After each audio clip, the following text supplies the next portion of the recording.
Hey, what's going on, guys? Kalamazi here, and 12.1 hit PTR today. I was surprised that it came out this early, actually. I thought we'd get like a video deep dive thing, but I guess we're just rolling it out, and it's here. We have a lot of changes for loot and things coming next tier, some lock changes today, some tier sets today, as well as just some big changes in general coming. So we're going to talk about all that in today's video, and yeah, go from there. Let's jump on into it.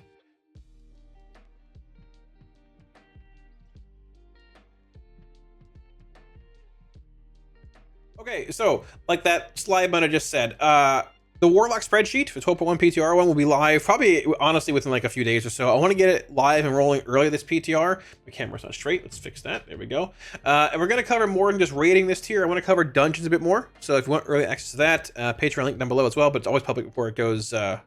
It's always public before it goes, the server goes, the patch goes live and stuff. So there's that. But yeah, with that being said, so first things first, raid testing is starting next week. So this is basically a week from now, next Thursday, or 6 days from now, whenever you're watching this video.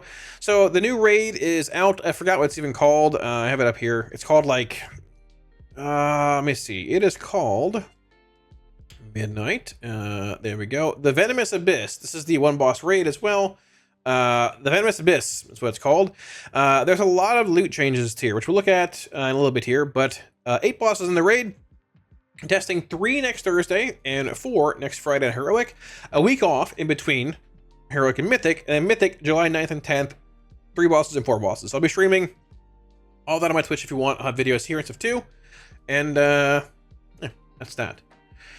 So everybody might want to know what is changing with Warlock next patch. Now, I'm going to be honest, this is the first day of PTR, and I am the first week. I expected more things to be announced. I have no idea what's changing. I would really hope that we're addressing AF's issues in the class tree, maybe some demo stuff in Destro capstones. There wasn't really a whole lot today. However, I think that very well might change, and more might come over the next few weeks. We'll see what happens. Hopefully next week before raid testing begins would be really nice, but at least before Mythic testing in 3 weeks. What did change today, though? Gateway has been moved in the CD manager, no big deal. The only changes today were to Destro, and it was more Black and Soul Hellcaller things, which I'm not really... I'm a little... I don't know what the change tool is about. So we're updating Black and Soul to give Hellcaller a better tool for focusing damage into a priority target, increasing the overall flexibility of the hero talent tree rather than having it only excel in situations where multiple targets are present. However, we're keeping the functionality of Malevolence the same, so it remains a cool and impactful tool in Hellcaller's toolkit. So they changed Black and Soul. So Black and Soul currently on retail is like whenever you consume a soul shard or spend a soul shard, whatever. A soul shard is spending event. It's not per shard. It's a consuming a shard over. You get a stack onto your withers, which is Black and Soul. Black and Soul is the stack part of wither, right? So that means Shadow Burn, Chaos Bolt, and Rain of Fire. They've removed Rain of Fire. It's now just Chaos Bolt and Shadow Burn. And it's whenever you spend shards on Chaos Bolt and Shadow Burn. Like Rain of Fire is in game still, but they removed Rain of Fire from the stat contribution of Black and Soul. I don't really follow. I get whether they're trying to change like focus prio damage, but they didn't really make any changes to fix that either. Like this part's the same basically. They haven't changed this very much at all. Rain of Fire is gone from the Black and Soul part of like giving you stacks when you spend those shards. They changed Mark of Pertheron. Basically, I think it like buffs. I mean, I can find it here actually. Let me see. Wowhead. It changes like. Let me see. Destro, Hellcaller. So Mark is like right here, I think, right? Where is it? It's somewhere in here, man. Yeah. So current Mark on retail: crit strike damage dealt by Wither increased by 10%, and Wither has a chance to gain a stack when it critically strikes. Sacks gain this way do not activate Black and Soul. This is now changed to Mark of Pertheron. Damaging crit strikes dealt by Wither deal 215% damage instead of 200. So it's basically like a 2.5% nerf to the modifier of 10%, which is whatever, if my math is right. Damaging crit strikes dealt by Black and Soul deal 225 damage instead of 200. So they changed the way that like the crit strike modifier for Black and Soul works comparatively to what it does currently on retail. Bit of a weird shifting of damage. I don't know what it'll amount to. Sort of whatever, but there's that. they've changed Conflagration of Chaos in a sense. This is it basically reads nearly the same as retail. Conflagrate and Shadowburn have a 100% chance to critically strike, and their damage is increased by your critical strike chance. So Conflagration of Chaos on retail reads like this. Conflagrate and Shadowburn have a 100% chance to guarantee your next cast of either a critically strike, and its damage is increased by your crit strike chance. So what happens is it takes an initial cast whenever you enter combat or you don't have the buff active of either a Conflagrate or Shadowburn to activate the Conflagration of Chaos buff. And once you activate it, it just stays active for the whole fight as long as you don't let it fall. But I mean, whenever you Conflagrate or Shadowburn, it refreshes the buff. It never falls. Like, so when I can't, so if I'm entering combat and there's no stacks of Conflagration of Chaos and I Conflagrate, that first Conflagrate is not guaranteed to crit. Just a regular crit chance modifier or whatever, but it applies the Conflagration of Chaos buff. And then when I Conflagrate again, that Conflagrate is guaranteed to crit from the first one, and it doesn't consume the buff, it refreshes it. So the next Conflagrate or Shadowburn will crit. It just changes the rest of the fight. This change, as long as I'm reading it right, all it does is it just makes the first Conflagrate or Shadowburn, which is basically the Conflagrate of the fight, just crit. Everything else is exactly the same. Like, it basically just applies the Conflagration of Chaos buff to the first Conflagrate of the fight. Everything else is the same. It doesn't seem like it really changed much at all, but I guess, sure, I don't know. It might have been a confusing talent. That might be why they're changing it, because it might have confused some people, but I don't really know. This is all whatever. That's it. For lock stuff, as far as class changes are concerned. I don't really know. I don't really follow with this Black and Soul change. I'm not a huge fan of it. We did buff through the Felvine a lot, like last beta, like 12.0, right? To where Chaos Bolt does a lot more damage when Malevolence is active. And like, if you're in AoE and have multiple Withers active and you pop Malevolence, it will still grant stacks to those Withers for all targets that have Wither on it. But when you cast Rain of Fire and churn through like shards with that, those Rain of Fires that consume shards are not adding stacks anymore. So it's a weird, like, are we trying to make Hellcaller just cast Shadowburn or Chaos Bolt in AoE? Diabolus does that already to a certain extent anyways now, and like, are we just trying to like push out Rain of Fire? I don't know why we're moving. It's very weird. I don't know what we're doing. I really don't follow it, and hopefully it changes or something is, hopefully it works out. But I don't know why we're trying to push away from Rain of Fire for Hellcaller when Destro's in a similar spot too. It's very weird. I don't know what we're doing. I feel like Destro's in a spot we need to just overhaul the spec, man. Like, bring back old Chaos Bolts through Fire and Brimstone. I don't understand why we're trying to devalue Destro's AoE spender. I don't really get it, but we'll see. I don't know. Anyways, moving on. Tier bonuses. So Affliction, 2-set bonus. You have a 20% chance to refund a soul shard after spending a soul shard. Each 4-set. Each active UA increases your damage dealt by your spells and abilities by 2% up to 6%. See, the corruption applies UA at 50% effectiveness. So I'm going to show you guys this in game.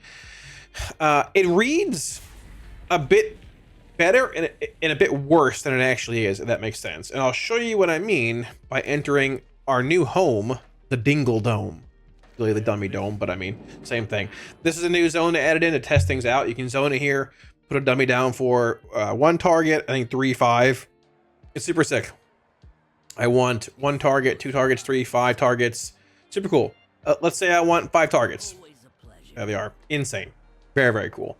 So we'll look at Destro in a minute. We'll change to Aff. The way this works, and I want to read this bonus to you guys again as well. The way it works is not the way it may seem. So the 2-piece is bugged, number 1. It's not regenerating. It's basically old soul conduit. The 2-piece does not work now. It just doesn't work right now. It'll be fixed at some point in the future. The 4-piece, each active unstable affliction increases your damage dealt by your spells and abilities by 2% up to 6%. So it's 3 stacks basically. Seed of Corruption applies unstable affliction at 50% effectiveness to your target, right? So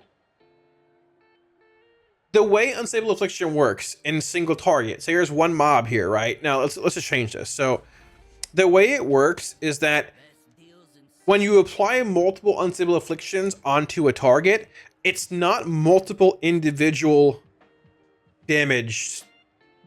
It's not multiple UAs. It's 1 UA with multiple stacks. So I read it initially, I was like, oh, okay, if I want to maintain 3 stacks of UA for a 6% buff, but watch my stat count here. So there's the stat count indicator. Here's the second UA. Here's the third. It's still 2%.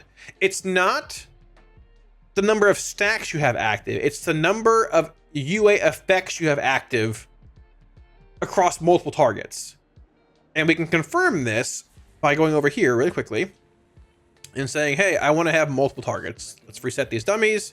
I want 3, right? Now there's 3. I'm going to throw out an Agony, Dark Harvest for Soul Shards here, right?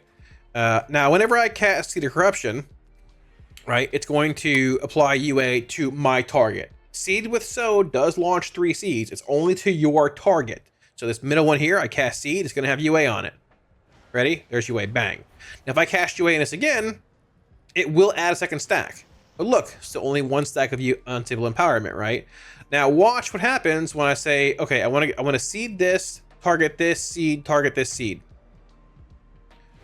1 stack, 2 stack, 3 stack, because we have 3 individual UAs rolling. Watch this one fall here.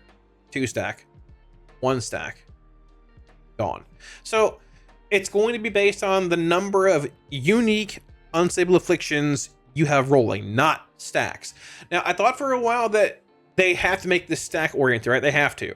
But I don't know if making it based on the number of stacks that you have active is actually a good thing. Because it's a 2% modifier, 4% or 6%, right? If they make it just stack based, they're just going to tune the class around being... They're just going to tune the class essentially around having like a passive 6% aura buff active, which is sort of strong for a 2-piece. Maybe not 6% all the time, but they're going to have to tune it around having like a 4% aura buff or 6% aura buff active with 2 or 3 stacks of UA all the time, right? The fact that it gains that this version of F, or this bonus gains more value in council-based fights. Looking at the raid tier, there's a lot of council-based fights or cleave-based fights, right? First boss, good bit of ads. Council fight, 2 targets here, right? What I've read. Ads. This is a patchwork fight right here. Ads, 2 of them, right? And ads, right? There's a good bit of like potential being able to manage like 6%, like 3 stacks of UA on a lot of these fights, right? The bonus does feed into like having some prio damage when it comes to like funnel, where you're also aiming, and plus if you want for some reason like cast multiple seeds in one target to apply, a bunch of like UA stacks onto that mob, it's better to just spread it for like, additional percent damage count, right? Like the second and third stack here. But either way, it does open up some potential areas of like, oh, this could work in this spot if like, if we need, it's interesting. There's a lot of like potential, like, oh, this is a little trick we could do here in certain areas, right? I thought it should be stack based initially. I think it's fine not being stack based, but it's very weird, and it might need to be like reworded or something. It's sort of hard to understand. Second thing, this needs to be added to the cooldown manager. The tracking thing, it's not here. The unstable empowerment buff, got to be able to track this. It's not part of the cooldown manager now. They'll add it at some point, I'm sure. They added trinkets and things today, potions, very cool, but they'd add this. The last thing, maybe not last thing, but this makes me wonder, when it comes to playing the M+ build, right? I don't know if I can leave combat here. When it comes to playing the M+ build, I'm curious if the bonus, like your tier set, let me clear this out. Your tier set giving you unstable affliction when you cast Seed of Corruption on a mob, even in patchwork, if this makes it better to cast Seed of Corruption when you get Nocturnal Yield / Nightfall procs, because Nocturnal Yield is instant cast Seed when you get a Nightfall proc. So Nightfall gives you Drain Lives or Shadow Bolts, excuse me, every so often, but you can also use that proc for Nocturnal Yield, which is an instant cast, no shard, Seed of Corruption. Now, with your tier set, Seed of Corruption is going to apply a UA at half effectiveness. And also, Seed does some damage, right? You also have things like Patient Zero, doing more damage to your target, your host with this. So it's sort of, I think it stacks and modifies. I don't know where it's at numerically. It might be worthwhile. But AF's bonus, I would say, is the most in-depth bonus with potential like interactions and things of all 3 by a good bit. So very interesting there. I like the bonus. It's unique. I think when the 2-piece is working, the old Soul Conduit Soul Harvest was going to be just swimming in shards between Dark Harvest every half a minute and just shard gen, shard instability, nocturnal yield, Soul Conduit. It's going to be crazy. Aff and Demo are pretty close when it comes to like single target damage right now in general.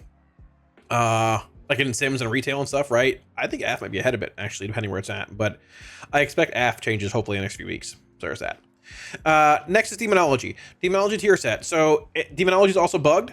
It is not the tier set itself that's bugged. It is Demonology. I'll tell you right now, it is hell and back. It is bugged with implosion. It is not every 2 imps that you implode gives you 1 hell and back imp. It is every 1 imp. So like when I implode with 6 imps, I get 6 hell and back imps. It's crazy, it's fun, but like obviously it's bugged. It is what it is. To show it, here, look at this. So we'll go over here. Here are these things. I'll cast 2 hand Gul'dans. So like here, Inner Demons, imps, right? Hand, Shadow Bolt, hand. So I have 8 imps now. I'm gonna implode. I have 6 imping bosses. Like hell, so obviously it's a little bugged. So there's that. But putting that aside, but keep that in mind when looking at the tier set. So the 2-piece wild imp damage increased by 10%, implosion damage increased by 20%. So passively implosion will do more damage, wild imp damage increase as well. The 4-piece. When their energy depletes, meaning your imps, wild imps have a 20% chance to fling themselves at their target and implode at 150% effectiveness to their main target and 125 to other targets. So this is actually interesting. The visual is bugged, but if you look at my meter here, the isolated implosion effect above implosion in the second spot here, that's the tier set. Now, it's not that impactful. Usually I was just hitting a dummy, like whatever, but it looked to be like around 6-ish% in single target when I was testing it earlier with Power Siphon, the non-bugged Hell Back talent. It wasn't that bad. It seemed pretty decent. Now, when I was talking to Malakath earlier about this stuff briefly in stream, he mentioned that there are abilities that buff the damage of your demons, and that is currently modifying the damage of those imps imploding themselves. Things like Flames of Zoroth, and damage dealt by your demons is increased by 4%. This increases their damage. The Dominion also increases their damage. If this is active when they fling themselves and things, right? So it's making it a lot stronger for Diabolist than it is Soul Harvester now. That'll remain the case. Couldn't tell you. I don't know, but that is currently a thing that we need to look at. It's sort of hard to test out Demonology in a single target now because like Hell and Back is bugged with implosion and stuff. It's still good, it's fun, but nothing really changed today as far as like Demonology's core talents are concerned. I think this bonus is pretty thematic. I mean, imps implode themselves. The visual's broken. When it works, it'll be sick. It does bring into question what changes, if anything, with implosion rules in single target. In Apex windows and outside of Apex windows, because obviously fueling Apex windows with more cores and things if need be is very strong. But if imps are imploding at 150% damage and being buffed by other modifiers as well, with that modifier coming in on top of it, I'm curious to see where that lands. But I don't know. That's sad. I think thematically it's very Demonology. Yeah, we'll see where it lands. Destruction, unfortunately, took a hit today with Hellcaller stuff, and honestly, its tier set, I think it's not incredibly exciting. It probably needs to be reworked if they care enough to do it. It's just sort of... It's Destro, man. It's just like, yeah, it's just flinging Destro spells. It just sort of feeds into the loop of Destro we talked about in the feedback videos, where it's like, yeah, you're incinerating and casting Chaos Bolts, same as the last 15 years, and it's mostly passive stuff, and like, the 2 pieces incinerate damage increased by 20%. Incinerate increased by 25%, and Incinerate has a 10% chance, increased chance to evoke an Echo Sargeras, which is your Apex talent, which is cool. It goes from 50% chance to evoke one to 60%. And the 4 set is targets damaged by Echo Sargeras takes 6% increased damage from Echo Sargeras for 6 seconds. That's it. It's, to me, it's very bland. I like Echo Sargeras, but it's fully passive. There's literally no real control over it. If it procs, great.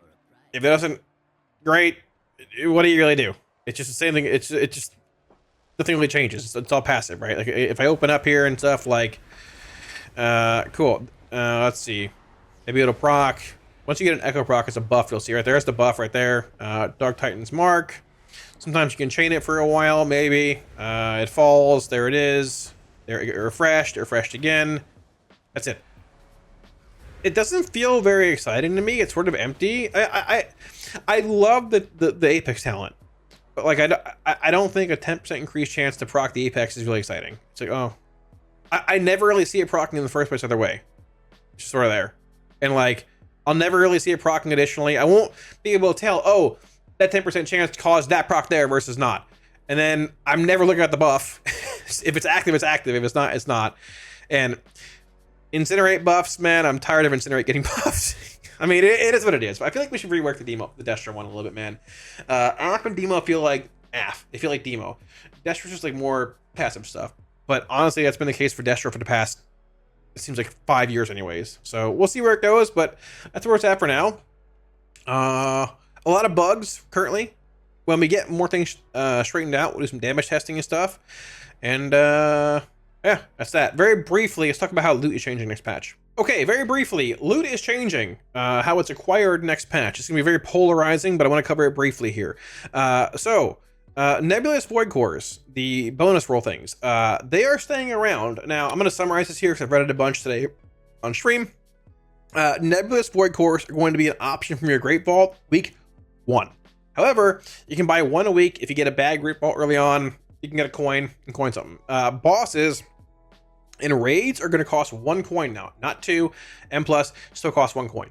So that's cool. There'll be more Void Cores coming in like week 8, similar to this like we have now where you buy 2 a week, but that's like 2 months on the line, probably in 0.5 roughly, and that's that. Yeah, there you go. I like that. It helps negate some bad Great Vaults early on, even though like it's week 1 and 2, we've all had bad Great Vaults early on, and it feels pretty bad. Catalyst changes, very briefly, I'll come back to that.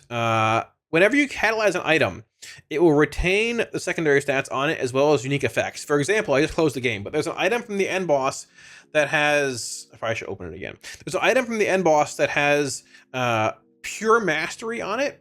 Just mastery, it's a helm, and it has a unique effect on it too that like increases your haste but reduces other stats a little bit. If you catalyze that, it'll turn into a tier helm, but it will retain the mastery and the unique effect. Very cool. I like this change a lot. It'll make like BIS lists and things a bit more like complicated, but realistically, BIS lists have just been a SEO thing for a while now anyways. Nobody really knows BIS lists very well either way. It's so hard to get them now. It is what it is, right? I don't mind that change. I think it's sort of cool. There's that. It will make it so like there are certain items that are technically BIS, like certain boots from a boss are going to be BIS if you get them and then catalyze them and keep those stats. That'll be a bit more convoluted, but I don't know. It is what it is.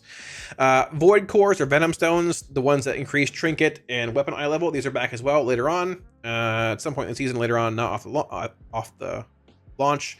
And it's going to include necks as well. So you have 2 Trinkets, Weapon, and a neck next patch to upgrade later on when the game is sort of slow. And to show briefly, here is that thing I was talking about, right? Let's go Midnight Raids. This is the raid. Here's that helm I was talking about right here. Driver's full screen. This thing. So it's pure mastery and the equip on here. If I get this helm and catalyze this helm, it will be a tier helm with the pure mastery and the equip on it, as well as being a tier piece. Pretty interesting. Important to note, the last 2 bosses of the raid, they are basically myth 9 out of 6 eye level. They are very high, as well as rare items in the raid. So for example, this is boss 6, myth 3 out of 6, 318. Here's boss 7 and 8, 337, 337. He has a very rare item on here, a very good dagger. It's Venom Cursed. There are a handful of Venom Cursed items. Venom Cursed, Venom Cursed, Venom Cursed, double-socketed neck. It gives the Venom Cursed effect, increases crit or haste or mastery, and reduces other stats by a little bit. There's that. These items will always drop at 9 out of 6 myth, they said, from the raid or whatever, and that's that. But there's no actual track on them. It's just a raw eye level, similar to like Sporefall boss, Rotmeyer, right? So there's that. Now, that gets interesting. The biggest change today, LFR, normal, and heroic Great Vault rewards will always jump to the first step of the next upgrade track. For example, all heroic raid vault rewards will be myth 1 out of 6. Myth gear is raining from the sky. However, myth raid Great Vault rewards will always be myth 6 out of 6, apart from very rare items that we just looked at there, and loot from penultimate bosses and final bosses. These items will always be basically 9 out of 6, right? So this is huge. If you raid Heroic and never go into Myth or Mythic, right? Ever, you can acquire every single Mythic item in the raid that a Mythic Raider can over the course of a tier, right? However, if a Mythic Raider loots an item from the vault that they killed the boss on Mythic on, it will always be 6 out of 6 or the 9 out of 6 one, right? A Heroic Raider will never loot above 1 out of 6 in the Great Vault. Now, people are going to say, okay, well, this is like, obviously, it's free gear, everything else. I get that argument for sure. I don't disagree. However, you need to think, this is a, oh, geez, my trucker voice is coming on. This is a massive disparity in crests. You're looking at a 100 crest difference here between Heroic Raiders getting Myth slots in their vault at 1 out of 6 and Mythic Raiders getting 6 out of 6. Like, and this is a per week thing, as long as, you know, let's say a Heroic Raider takes a Myth item for 3 weeks in a row and a Myth Raider takes Myth 3 weeks in a row, right? You will literally be, 300 crests ahead of them by week 4, give or take a couple things here and there. Like, it is a massive disparity in eye level. And yeah, at times, okay, maybe you'll get duplicates, whatever, but like, there is a big difference here. Keep in mind, you're limited to 100 crests a week, unless they increase the cap, whatever, somehow, right? Or change the system. So it arguably helps people that are raiding Mythic maybe like gear faster in a sense. By just looting, I mean, it does, because you're not pulling a 2 out of 6 trinket, right? If it was like Chimera's trinket, right? Gaze the Onseer, and this is the rule last patch. If you got it in your vault from pugging him, it's max myth. I don't got to save 80 crests to upgrade the trinket if I get it that week, right? It's just max myth. That's big. Listen, myth gear rains from the sky either way. It is what it is, man. And honestly, for me personally, whenever I need to find a guild raid next year, whenever, you know, Hall of Fame closes and we get cutting edge and we're done raiding, I'll do M+, but the patch is over. Still playing, having a good time, but like, and honestly, to me, I don't care if people get lesser myth gear and they can reach a level that I am at some point anyways. It probably should be that way at this point in WoW's gaming, you know, style, right? But I like having these big high-end rewards early on. I do think in conjunction to this, they should bring back that thing where they had with M+, where it's like if you like plus 14 key, you get 2 out of 6, a 16 is 3 out of 6. It does feel like M+ is were left out a bit here again too. But there's that. So keep in mind, yeah, myth loot rains from the sky, but brother, when you're 300 crests ahead of somebody week 3 or 4, it ain't gonna feel that way. I think this will probably lead to more eye level disparity early on between Heroic and Mythic Raiders than it was this season. But I think it'll be a good thing in the long run for both people. So there's that. This video might have run a little long. I'm sorry, I was trying to go fast tonight. It's late, but yeah, thanks for watching. If you like the video, like and sub, helps out a ton. More videos in the next few days, and yeah, thanks so much for all my supporters on Patreon. I love y'all. GG, GN, and yeah, I'll see you guys again soon.